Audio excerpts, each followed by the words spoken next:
و تون برحمت آفرین رحمت من بدون مالی و تون میرسونه من زنگ میزنم شرایط فرمانم هستم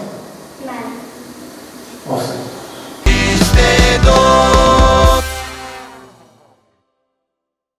السلام علیکم داوران عزیز من فرمانова مهرنоза خواننده صنف دویگه مؤسسه تحصیلات میانه عمومی رقم 15 به نام ابوالقاسم فردوسی می باشم. من امروز از تلویزیونی منطقوی استعداد از روی نامیناسی راویگی اشتراک می نمایم. موضوع من صدرالدین عینی. صدرالدین عینی 15 اپریل سال 1878 در بخارا تولد شده است. پدر او سعید مراد خواجه خود صاحب خط و سواد بود. کوشش میکرد که فرزندانش نیز صاحب خط و سواد باشند. هنوز در آوان خودسالی از پدر و مادر و آدمان دیهه نقل و روایت‌های عجایب، غرایب، سرود و ترانه‌های دلچسب، لطیفه و ضرب المثل‌های پرحکمت خلق را شنیده و ادبیات و شعر و شاعر دل می‌بندد. او با اثرهای به زبان خویش آدینه مردی سود خورده خونده و غیر محصول می‌یابد. با فرمان پرزیدنتی جمهوری تاجیکستان محترم امام علی رحمان 8 سپتامبر سال 1997 و اساسگذار جمهوری تاجیکستان از صدرالدین عینی عنوان عالی تاجیکستان داده شد. سحرگاهان که بلبل در نوا شد، گل از شادی شکفت و غنچه ها شد. شما ای بلبلان باغ مکتب، سحرگاهان چرا خواب هر شب؟ شما هم در نوا آید باید که تا از باغ معنی گل گشاید. سحرگاهان گلستانی دبستان، تراحت بخش باشد چون گلستان. چرا در این گلستان گل نچیده؟ چرا در کنج بیکاری نشسته؟ بیایید ای رفیقان درس خوانیم و بیکاری و نادانی نمانیم. به عالم هر کسی بیکار گردد و چشم اهل عالم خار گردد. آفرین شما برای کار الان گلچین شده بود دیزار رحمت سلام سلام باشید شما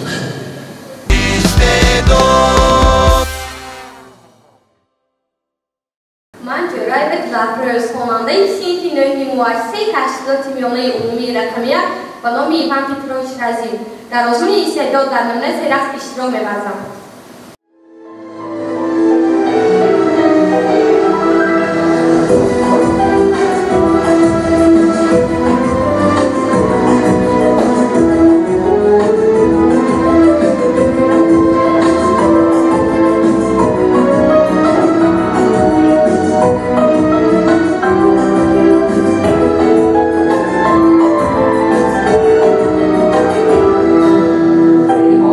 شیرین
زیبا کرده عشقا برام میخواهیم. آفرین.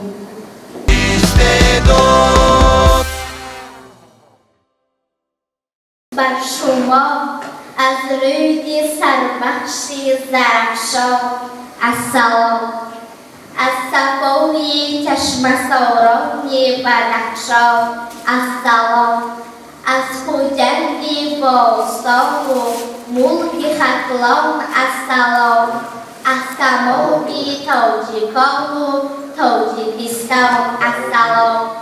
من شریفه مفتونه، خواننده صنف 5A مؤسسه تحصیلات میانه عمومی اساسی رقمیه به نام عبدالله جان بابای می باشد. من امروز در برنامه تلویزیونی منطقوی استعداد از روی نتیجه راویگی اشتراک کرده دانش و مهارت خویش را سیحان دادن می‌خواهم. موضوع من از این جاده من وطنم را از هر وقت دارم دوستم میباشد. همه سر به سر تن و پوفتگی از آن به که کشور به دشمنی. 9 می سال 1945 سنه خاطرمانی نسل بشر است. زیرا محض در همین روز جنگ بزرگ وطنی با غلبه خلق با شرف و متحد سابق به اتمام رسید. آلمان که عهد شکنانه به جنگ آغاز کرده بود پورا شکست خورد. جنگ بزرگ وطنی، جنگ عادلانه و آزادی خواهانه خلق سابق شوروی برای آزادی و حمایت وطن علیه فاشیسم بود.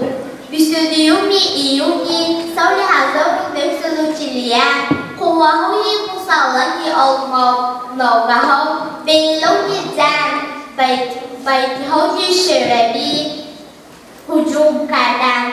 آنها برای زود به غلبه رسیدن نقشه بربراسه یعنی برپاسا را کشیده بودند.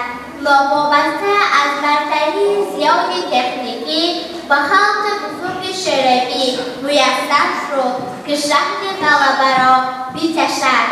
قیمت‌تر از وطن نیست چیزی بر روی عالم، راحت به جان و تن نیست به روی آن یگان تن. بر خاک گنج ریزش آزاد پا گذاریم، در دامن عزیزش ابج و برا داریم. تشکر برای دقتتان. آفرین مفتونه جان، بهترین از طرف شاهد برای کار شما.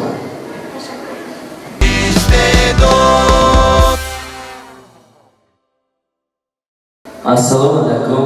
من خدایرو سهیل از نمینه حرف بودم و من خواننده صنف مکتبی 111 محل میرو بود. و تو خط آمد؟ نه با من خط آمد. چه خط آمد؟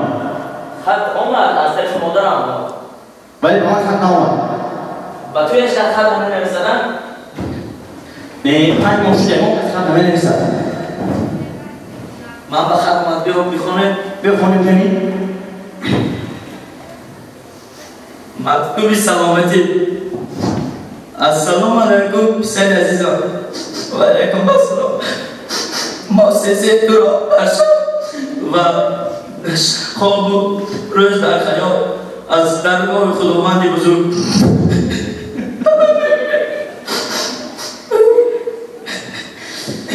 پسرک عزیزم در این سلامتی پسرک عزیزم در این فصل سرما سلبه تو چگونه بود؟ سلبه چیه؟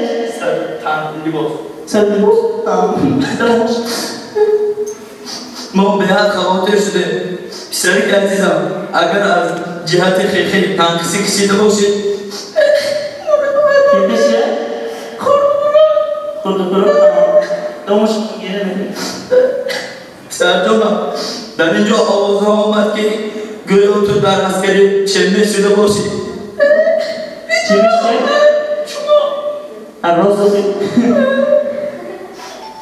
پسرک عزیزم بود نکنی در بین مردم ما رو شیده کنی. شیدی شه؟ گفتن که در بین مردم نکنی با ما رو شرمنده کنی. ابو اینجا نفسی کو پسر جانا کم بو نکنی که از آتش ملی گپه کنی ما در نزد مردم شیده شویم. گپه شه؟ والله اینا خبر نشده. نکنی گریزی ما رو در بین مردم شرمنده کنی.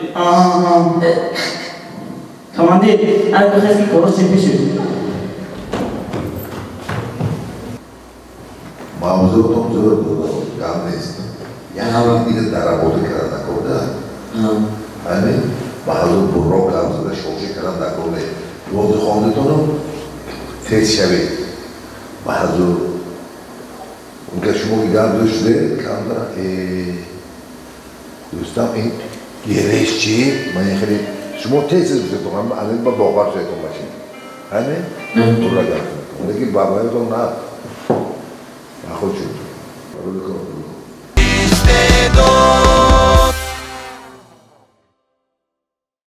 من نجمیدین و ملیکه خواننده صنف 5A مؤسسه تحصیلات عمومی اساسی رقمیه به نام عبدالله جان بابای میباشم.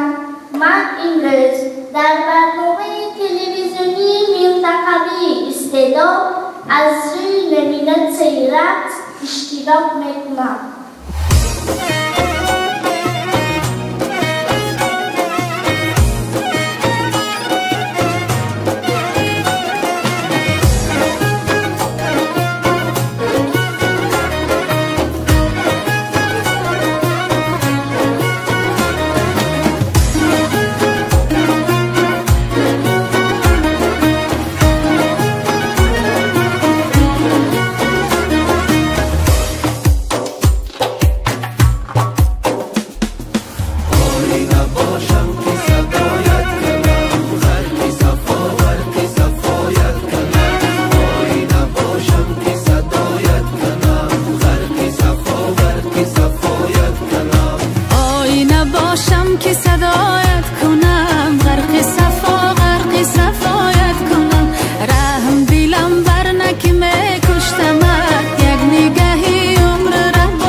گفتم ادابیز مرا در دلت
که صدایت کنم غرق صفایت کنم آینه باشم که صدایت کنم غرق صفایت کنم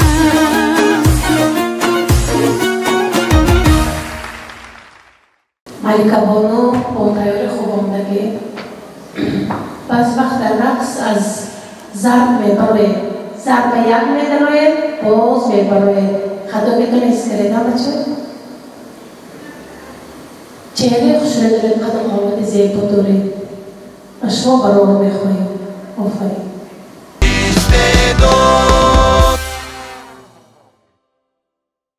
من سلطان مغفرت خواننده صنف هفتم مؤسسه تحصیلات عمومی رقم 14 به نام علیشیر نوایی میباشم.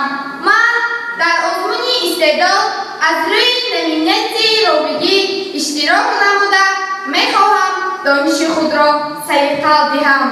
زبانت گر دهد بر مردم آزاد شوند از دیدنی روی تو بیزار وگر شیرین زبان و فضلگوی پذیرندد ولی تازه روی. کلمه زبان در لغتها و معنای زیاد شعر یافته است. اگر مضمون همه آنها را در مجموع بگیریم یک معنا برمیآید. زبان رکن اساسی ملت است.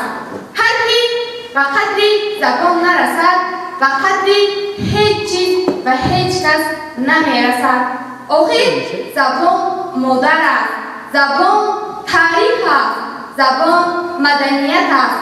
زبان تقدیر است. کسی که مدنیت ملت زبان خود را نمیداند شخصی مدنی بوده نمیتواند.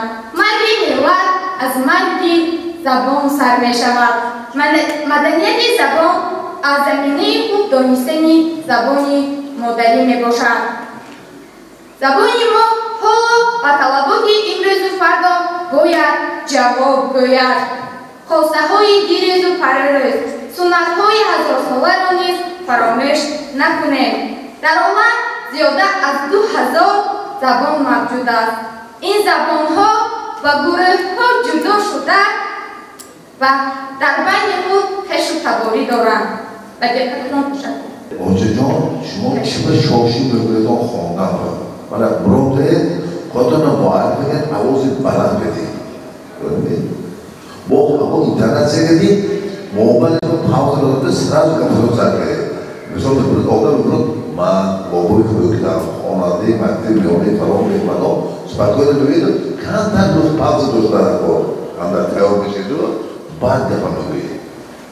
همین شما بگوید افتمت باره یا پرمونت کن افتم بگوید تو خیلی شما نکنه آمانه تلویزیون بگوید چه شعر بگوید چه مردم گفت میزند همه گوش که کم بودم آنهم با شما خودی قاره ازاد بولی گفتن افسوتم نه لیش بی همه گفته تیام باید دیگه شما باید منچه شیستگی ها باید تحصیل کنن باید گفتم همه باید شما آنهم گفت باید من گوجه که باید جمع نیسته باید که آنهم آدور بیشتگی باید رسانه تا طوریت که معنی گفتم را فهمان باید کم بودم آنهم با آدرده بچه آنهم باقا شیطان روی بیشتر گیدگه برابر بشودی یک روز پیش بیتار ما یا بود باش مانا گوش کنیم کامپیوتر گوی چهار شد روز نکن باشه معلوم تو بهتری آواز دارم نه لیکن هم اینترنت سی تو با خود اینجا کن باشه تو خفش دار نکنیم با نهارش دار نکن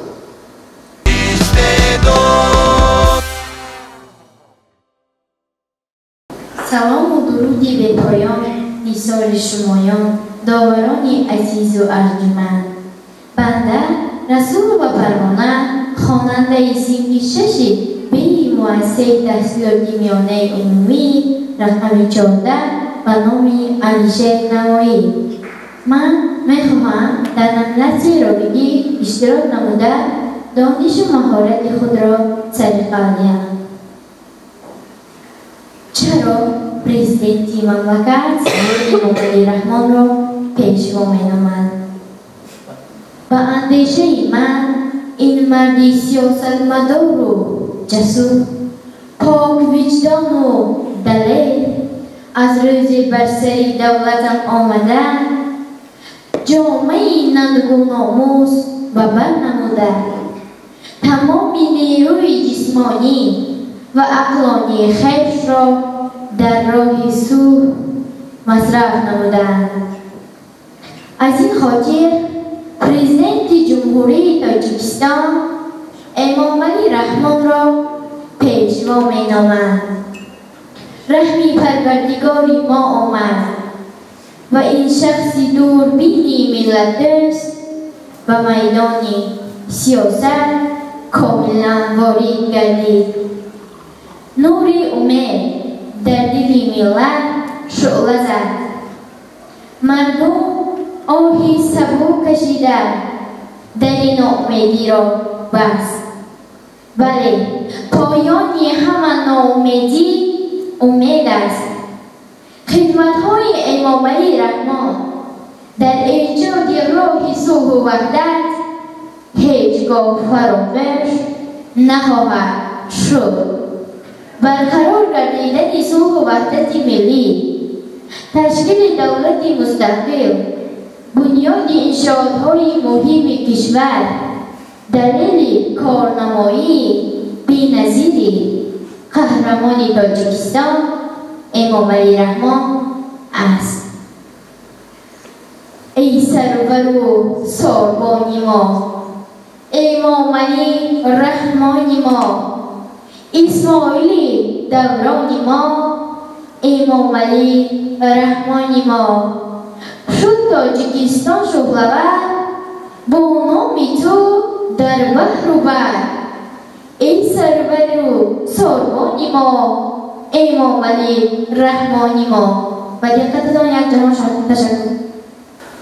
رحمت بچه بهترین موضوع تو باید شما بارم کمودیم است.